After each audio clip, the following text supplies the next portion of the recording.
ગામમાં મળો તો તમને લોકોને ખબર પડે કે શું પરિસ્થિતિ છે. કાલે નરસાણાની શું પરિસ્થિતિ હતી, આજે આ તો બધા બોલતા નથી, પણ એમને જે પરિસ્થિતિ છે તમને ખબર પડી ગઈ કે શું તકલીફ છે. ઉનાળો છે, પાણીની જરૂરિયાત છે, પાણી ન મળે તો શું કરે લોકો, કોની પાસે જાય? તો તમે લોકો પગાર લઈને જલસા કરવાના, બીજું કંઈ કરવાનું. મેં તને કેટલા વખત બોલાવીને સૂચના આપી ભાઈ, કેટલું થયું એમાં?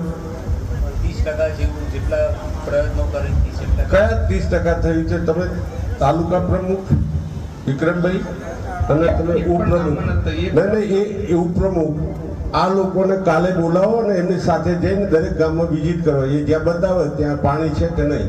તમામ ગામમાંથી તમામ સમાજના વ્યક્તિઓ હાજર રહ્યા હતા. ગામ સભાની અંદર જે પ્રશ્નોની ચર્ચા થઈ એ પ્રશ્નો સત્વરે ઉકેલવા માટેની પણ વાત થઈ. પાણીની હોય, રોડ, રસ્તા, લાઇટ, આ બધાની વાત થઈ છે. ચર્ચા કરીને બધા અધિકારીઓ પણ હાજર રહ્યા. તમામ અધિકારીઓની હાજરીમાં ખાતરી આપી છે કે 15 દાડા 20 દાડાની અંદર તમામ જે કંઈ રજૂઆતો આવી છે એને પૂર્ણ